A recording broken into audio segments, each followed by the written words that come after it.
Righto guys, welcome back to the pink car. So the last episode we've proved that this turbo is quite a restriction and these exhaust gas pressures are really up there for what this is meant to be. So let's finally get our new injectors and our new ECU in this car. We'll get a good speed density tune on this thing and see if with some decent fueling and trying to keep that boost under control we can keep some exhaust gas pressures under control and just see what we can actually achieve with these cheap China turbos. So we'll get into it and get it done and have a look, get some more data. So you wouldn't read about it. After I filmed that intro, I swapped out the injectors on the 33.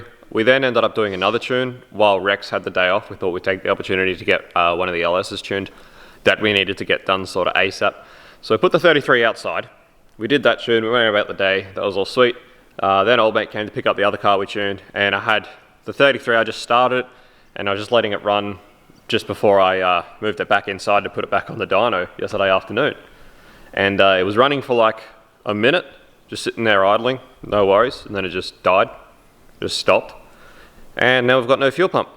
You wouldn't even read about it. So at that point it was pretty late in the afternoon, so I just shut it up and locked it and I had to go home and thought I'd chase it out this morning. But just yesterday afternoon we just spent a little bit of time just to get a quick idea.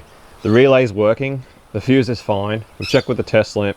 It's getting power all the way to the relay, like the other side of the relay. So the pump side of the relay is getting power. So by all accounts, it should be working. This is worrying me because it would mean everything's fine on the wiring side. It seems as though it's just done a fuel pump out of nowhere, which is a real big pain. It's a real pain because this car was pretty much meant to be finished today. You know, my tuning today, and then a bit of cold start during the week, and then it was meant to be done. But if it's done a fuel pump, it means I've got to order a new fuel pump, which puts it back again, which is already a week late. So anyway, now we've got to push it into the shed and just continue the fault finding process, try and figure out what the hell is going on.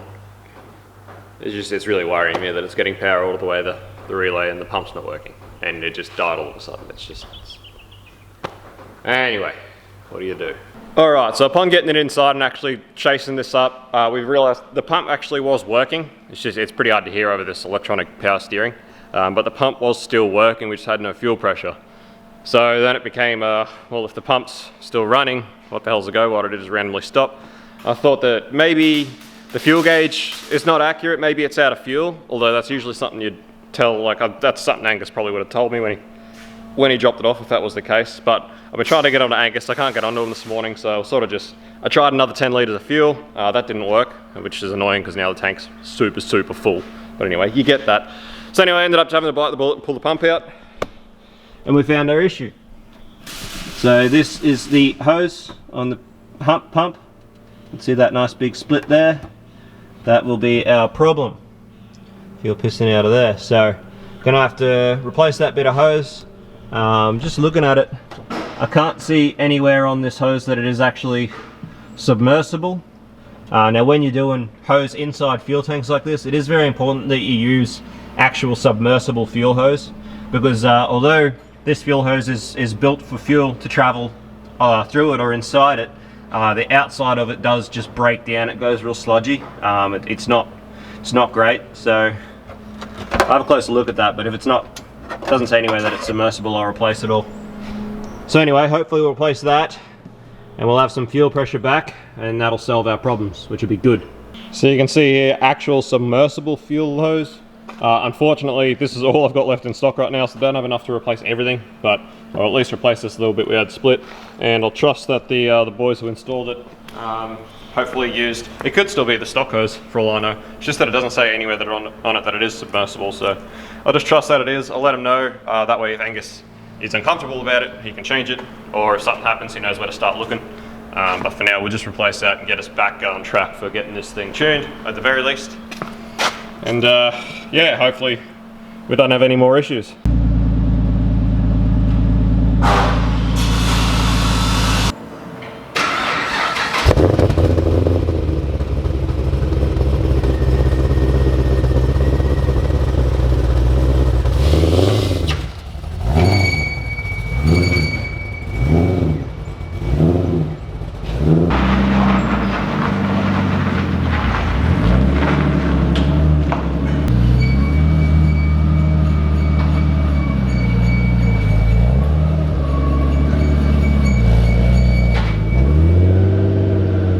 Alright guys, so first things first is to get a base map on the ECU and set up a few things. Now the Adaptronic ECUs are power over USB, so you can power them up on the bench with no loom or anything else added. They do just power over USB, so you can then load whatever bass tune you want into the ECU before you stick it in the car. This helps a great deal. This is really handy for setting up ECUs and stuff.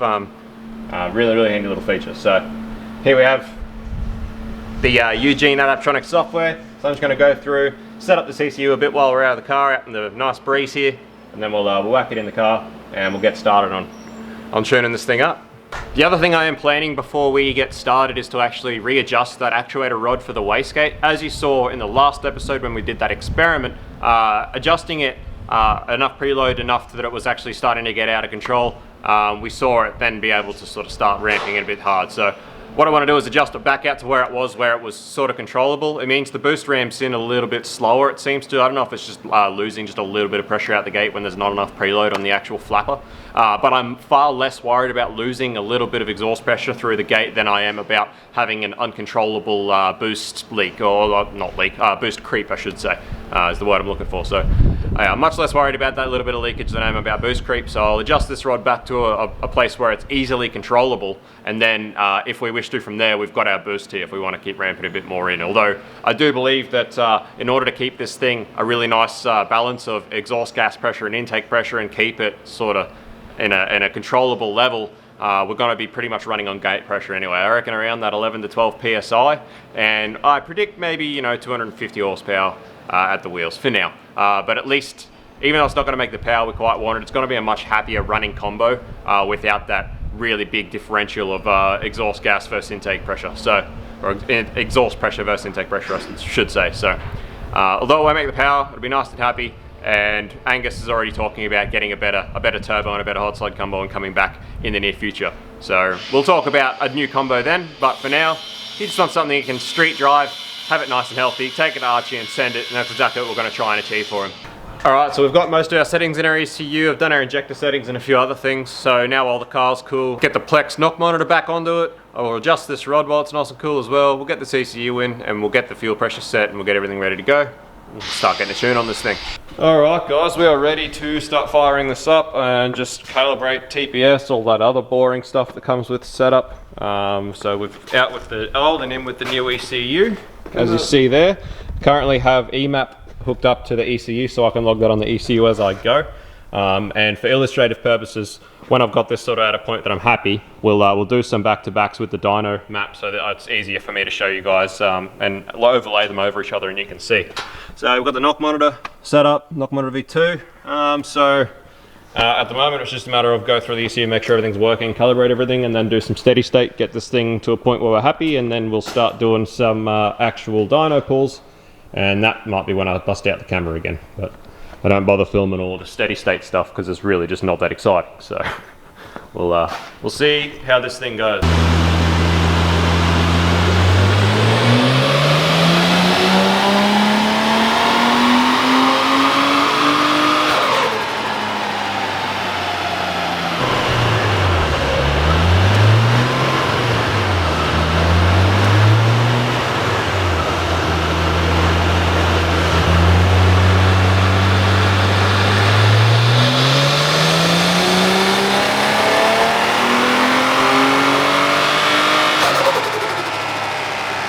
Alright guys, so we have got some fuel supply issues, which I must say is the most common thing we seem to have with cars that come here for tunes.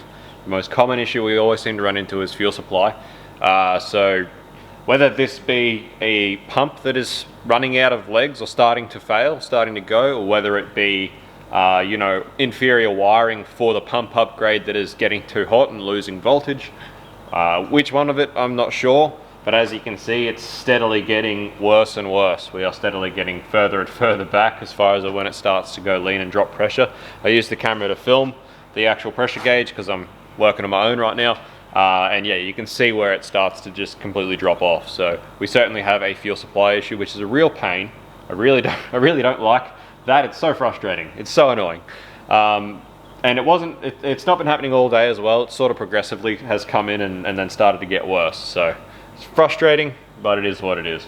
regardless, as I thought, keeping this down around that sort of 9 to 10 psi, just on gate pressure with that rod where it should be. We're keeping boost very much under control, and we're not hitting, you know, a massive wall like we were with previous versions of this turbo on cars.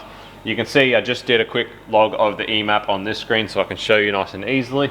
You can see EMAP, we're still getting quite up there. I've logged it on the ECU as well. We're still working with a just over 2-to-1 EMAP on runs where I didn't lean out. Up here around 6.5, we're still running at about a 2-to-1 EMAP. Now, that is still with very conservative timing. Whenever I do my fueling on a car like this, like a fresh tune, completely fresh, I always pull, you know, 3, 4, 5 degrees out of the whole map, just so that I don't have to worry about knock while I'm doing my fuel mapping. Now, I always have the knock monitor, the V2, the Plex V2 hooked up anyway, so it always does give me an alarm and shows me knock counts if it detects any, which this has been fine. But what we have here is still quite a bit of timing pulled out of this thing, and what you generally find with retarded timing in a vehicle is because your ignition event is happening so late in the engine cycle, you're getting a lot of that heat energy from the combustion event actually, instead of being used by the engine, it's actually being wasted into the exhaust through the valve, which you generally find a higher exhaust gas pressure. It's just a byproduct of having retarded timing, as you generally find that hotter exhaust gases and hotter exhaust gases and higher exhaust gas pressure. As such, I do hope that when I can continue this tune and finish it off, and we actually can bring that timing back up and it's not so retarded, I'm hoping to sort of drop these pressures a little bit. Either way, 2-to-1's not that bad. 2-to-1's manageable. You know, the car seems pretty happy. It's actually making quite good power. Some of these, I think, out of previous, yeah, you got a run there that's 280 horsepower at the wheels. So that was, yeah, the only one that I could actually rev out. So I'm happy to rev this thing out to 7.5, but that's just when I started to have these issues with the pump. And unfortunately, it's just going to be a matter of looking at this. I'm just going to have to set the limiter at 6, give it back to Angus, let him know the issues that it's got.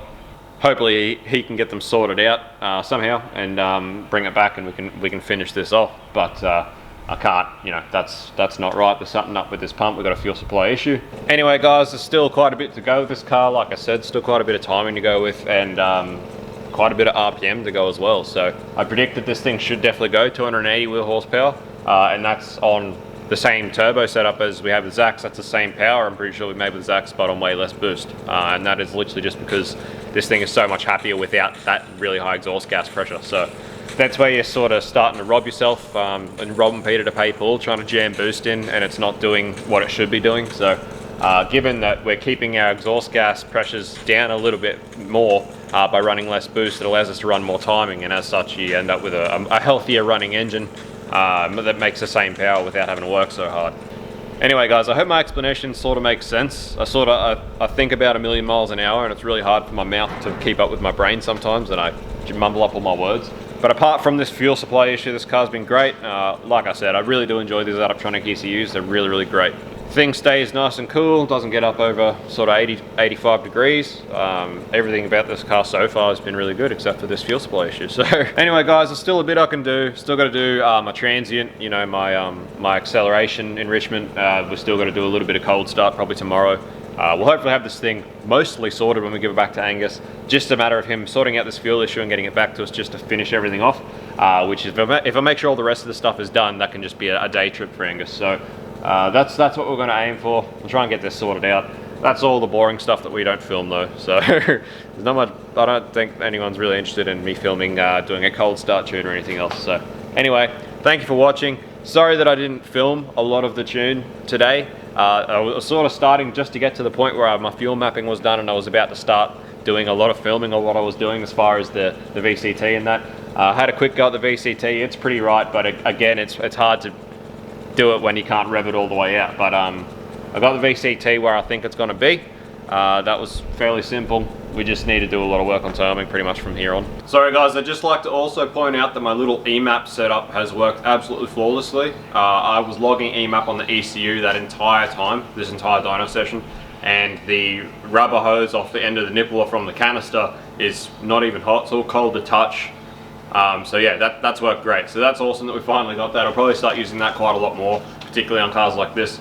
Just one last thing before we go, guys, as well, because I know that this sort of thing can get confused when I'm not clear about it enough, is that this is a better look at still the EMAP versus IMAP that's going on the car at the moment as it is. As you can see, we're still only just creeping up over 9 psi, and we're still heading for a 2-to-1 EMAP ratio, or exhaust gas ratio.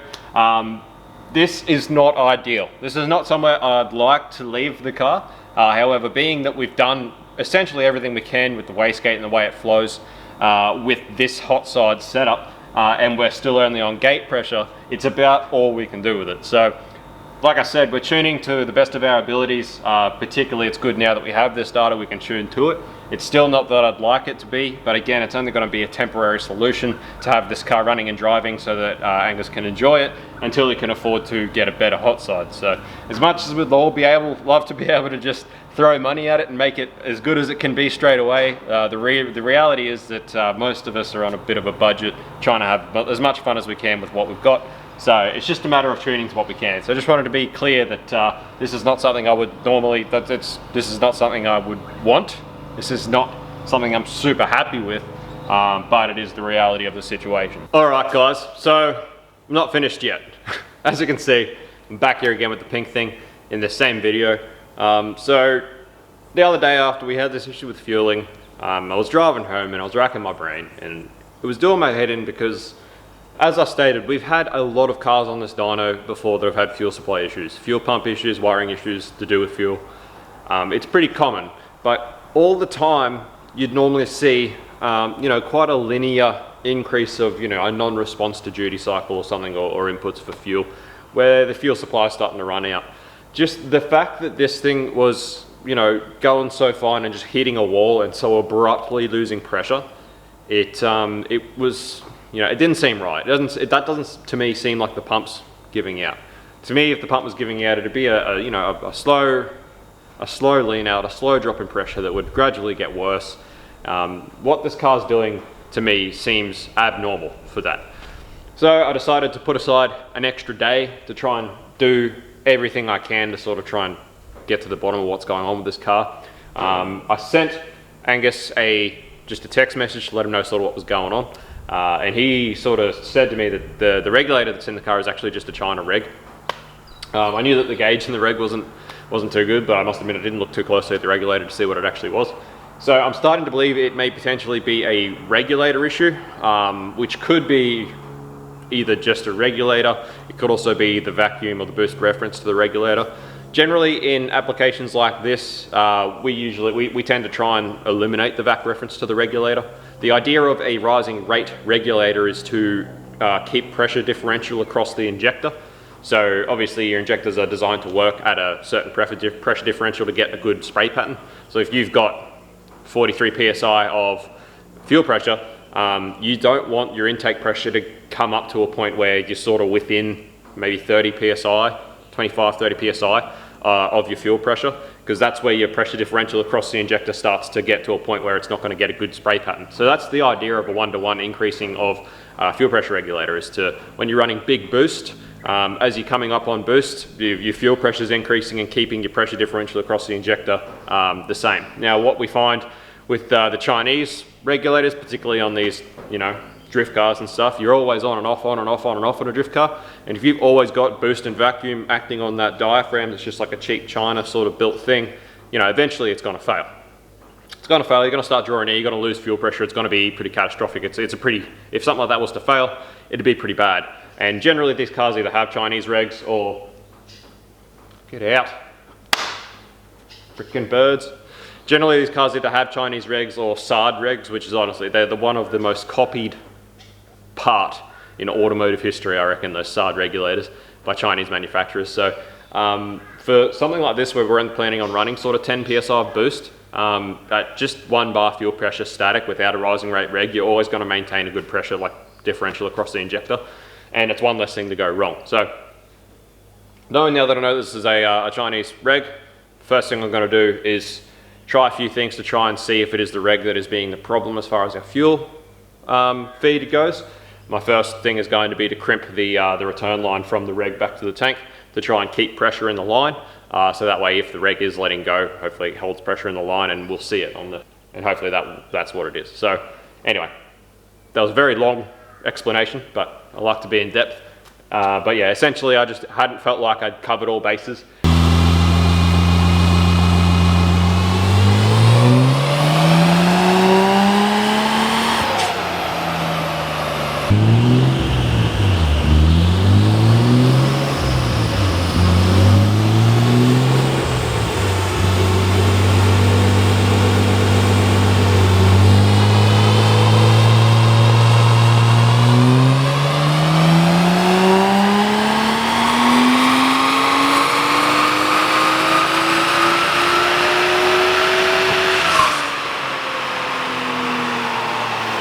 Alright boys and girls, so sorry I didn't film much of this dyno session. I already know that this video is going to be heading towards being very, very long, and you've already seen a lot of dyno pulls of this car in the past few episodes, so I didn't bother. But I can't for the life of me get this car to recreate what was happening the other day.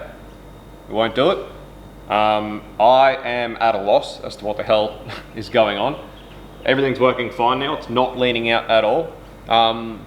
The only thing I can think of, like I did reset the limiters and I set it to an ignition cut instead of a fuel cut. Even though the other day it wasn't really anywhere near where the limiter was meant to be and it kept happening at different points. It may have been something to do with the fuel cut and the limiter. I set the limiter now to an ignition cut properly. Now that it's not leaning out, I've actually been revving it out.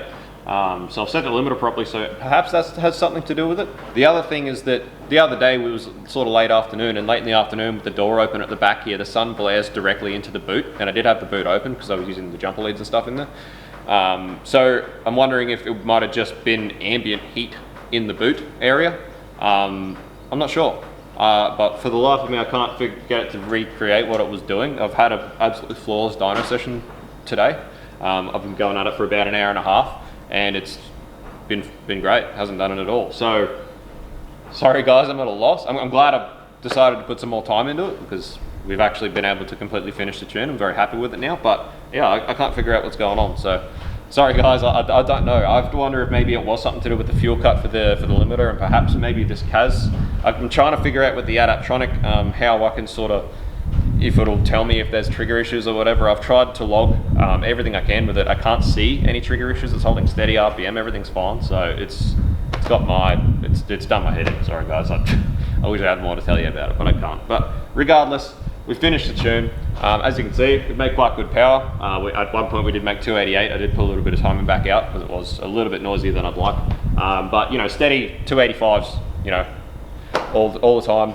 Which is, as you guys know, that's a smidge more power than we actually made with Zach's car on this dyno at far less boost with more timing. This is, you know, the turbo's working not as hard. There's less back pressure, most likely. I can't say that for certain because we didn't log it on Zach's, but I'm certain there's going to be way less back pressure because there's way boost. So way less back pressure because there's way less boost. So this is a much healthier running combo, and it's making more power. So that's the importance, I suppose, of you know, tuning to your data and actually going through the effort to do it. So I sort of wish we did do it with Zach's.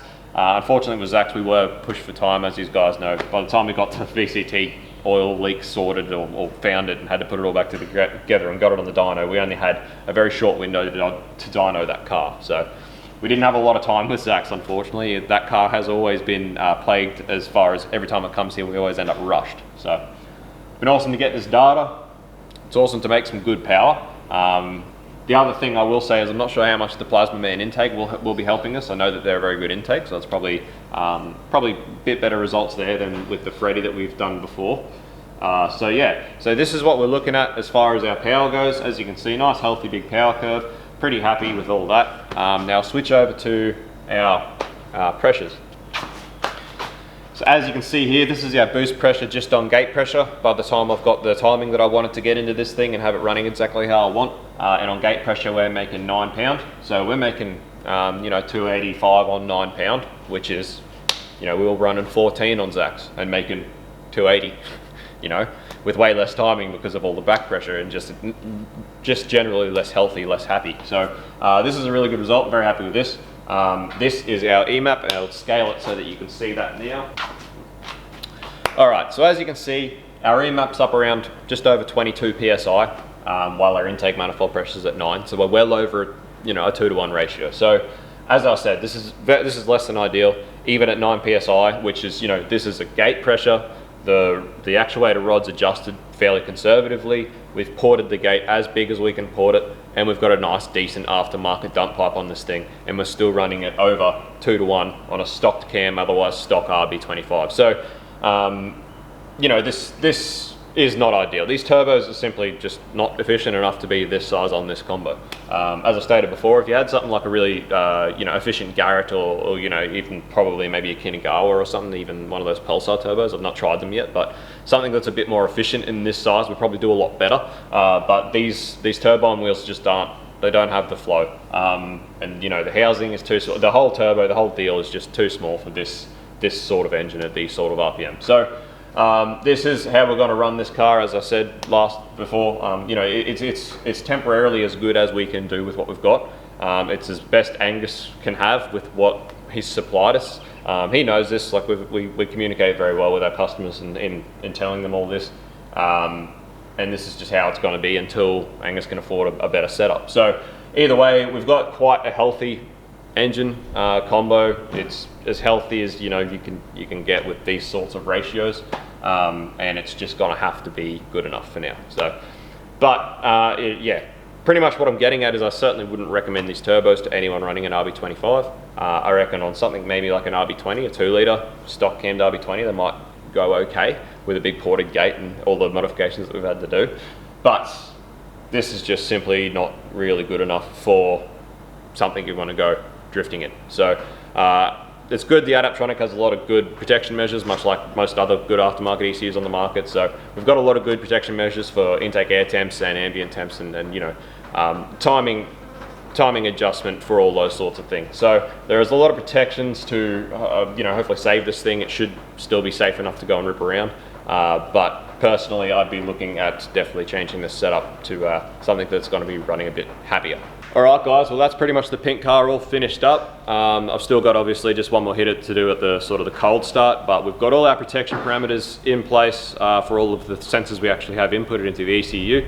The only other thing I still would like to do to this car is actually set up some closed loop fuel control. Angus actually does have an Innovate AFR controller engaged in the car. However, I need a 4-pin to 4-pin serial cable to actually input it into the ECU to set up closed loop. So I haven't got the cable. I could order it from Adaptronic, but I don't know how long it'll take to get here. I'm pretty sure Angus is keen to pick up this car this weekend. So never mind, Angus, we're talking about Angus actually doing a turbo upgrade fairly soon and bringing it back for a retune. So when it comes back for a retune, we might look at actually doing some closed loop then. For now, open loop is fine. I put a lot of time into this fuel map, and I'm pretty happy with the actual fuel map. It's going to be fine in open loop. So I'm sure Angus is going to be happy with that. I'm pretty happy with those sorts of numbers for this sort of boost. I reckon it's much healthier than something like Zach's where we were blind to that data.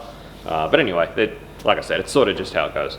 Anyway guys, there's like a lot of the tunes that I don't film, mostly because it'd be very boring to watch. But like what you see as far as doing the actual power runs and fuel mapping and ignition mapping, that's like the shortest part of the tune. The biggest part of the tune is actually setting up all the parameters in the ECU, all of your corrections, all of your protections, your cold start, and that's all the really long stuff. So I've still got a bit of cold stuff to do, but I'm pretty happy with how everything else is set out. And this is, it's gone pretty well. So I never did end up doing anything with that regulator, being that I can't recreate what was going on. My recommendation to anyone is to actually spend some money on a decent regulator. Like I always say, guys, is you could cheap out on everything on a car, but your ECU and your fuel system are two things you really need to sort of have, pretty well done with quality parts. So my recommendation to Angus will be to actually put a decent reg on this anyway. This reg seems to be doing the job for now, and if obviously our map reference isn't causing any issues, so I've decided just to leave it rather than have to spend the time to completely remap it. So that's where we're at. This has been a really fun exercise for me, this car. I've learnt a crap load, and I'm very happy with the outcome. I hope Angus is as well. I hope you have enjoyed the video. I hope you have learned as much as I have. I've tried my best to document all of my data and learnings from this whole experiment, which has been, you know, a real eye-opener. So thanks for watching as always, guys. All right, guys, yet again, not quite finished. Tried to sign off the video, but we've had some more developments. So just after I signed off that video, I did just a couple more runs just to make sure everything was okay. And then I took the car off the dyno, and like all cars that I tune that are street registered, I just took it for a quick street drive. I always do this just to ensure that they're actually behaving well all the way through all the maps, in all gears sort of thing. It's also very important when you're tuning auto cars where you have to actually tune shift points, because you can't really get a feel for that on the dyno. It has to be road done. Anyway, I went for a bit of a road test, you know, going down the road, everything was all sweet. And then, you know, after probably about 5 minutes on my road test, I noticed that on a couple of wide open throttle pulls, it was just a little bit leaner than it should have been. Maybe like, you know, 0.4 AFR leaner than what I wanted it to be or expected it to be. So I brought it back here, I chucked it back on the dyno, and sure enough, we're just a little bit leaner. Probably hard to see from there, it's not zoomed in, but we're just a little bit leaner across the whole fuel curve than we were before we left. So I just chucked some fuel into the master fuel trim. You know, the map's pretty good. I just wanted to get more fuel into it, so I added a few percent into the master fuel trim and brought it back to where it was before we left, with an extra 3% in the master fuel trim, and we started getting this happening again. Same thing. So remember how I talked to you before about how I thought maybe it was a temperature related thing, because in the afternoon the sun blares into the boot. And sure enough, obviously in our road test we had the sun on the back of the car the whole time. You can see I've come back and done a few runs. These last 3 runs that I did, all the same thing. This is scaled smaller than it was before, so they don't look as bad, but they are. It's exactly the same as what was happening the other day. And look at this. Our boot's in the sun. So I would definitely conclude that our fueling issue or whatever's going on here is definitely to do with heat, with something in the boot. For that reason, given that the pump is submerged in fuel, it shouldn't really be affected by heat very much. I'd have to say that this has got to be either the wiring or a relay or something in the boot that is getting too hot and causing this to happen.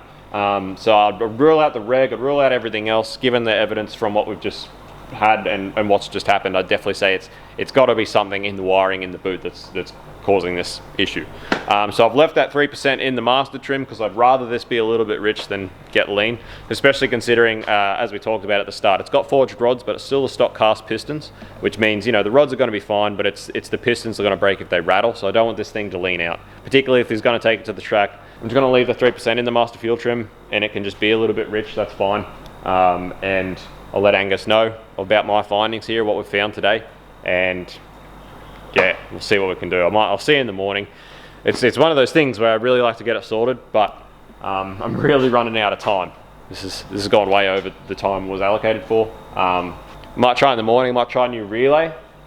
Yeah, so I've got to do it now. I need to do it now, because in the morning when the sun's not on the boot, I can't recreate the issue, so I can't know if it's fixed. So I'll see if I can find another relay. I'll try another relay first. Alright, so I've just tried a new relay and it didn't fix the problem. Still did this right at the end. So unfortunately, as far as my wiring knowledge and stuff goes, yeah, I'm pretty much at the end of it there.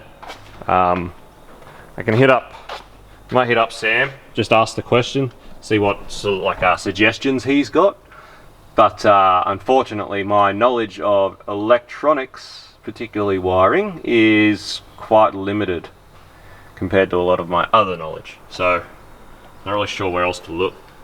Like I was saying, like this, being the sump is actually submerged in fuel, I can't imagine the pump should be getting that hot, you know, affected ambiently sort of thing. Like the pump shouldn't be getting any hotter in the sun than it would be out of the sun, considering it's running all the time and it's submerged in fuel. So I can't imagine it being a pump. So I got to imagine it's something in the boot, something that is getting affected by the heat. So wiring, I don't know if there's other, I don't know, because yeah, I don't know how Angus has actually done the wiring upgrade, so I don't know what else is in there that could be affected. It's a weird, to me, like it shouldn't matter. Obviously heat increases resistance, which is going to, you know, affect your current draw, which is going to affect the fueling. So it sort of makes sense, but it's just it's crazy to think that it would actually be affected so badly just by ambient temperatures in the boot that it would do something like that, but obviously it is. So anyway, I'm going to ask the question.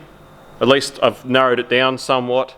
We have a pretty good idea of what it's doing and what it is. So I'll have a chat to Angus, I'll have a chat to Sam, but I'm pretty sure that's going to be the end of this video. So I'll try and get this sorted for Angus and Sam, but I hope you've enjoyed this build. Once again, signing off again. I've already signed off twice, so I'll leave one of the other ones in it, but thank you for watching. We'll see you on the next one. Peace out, see you, bye.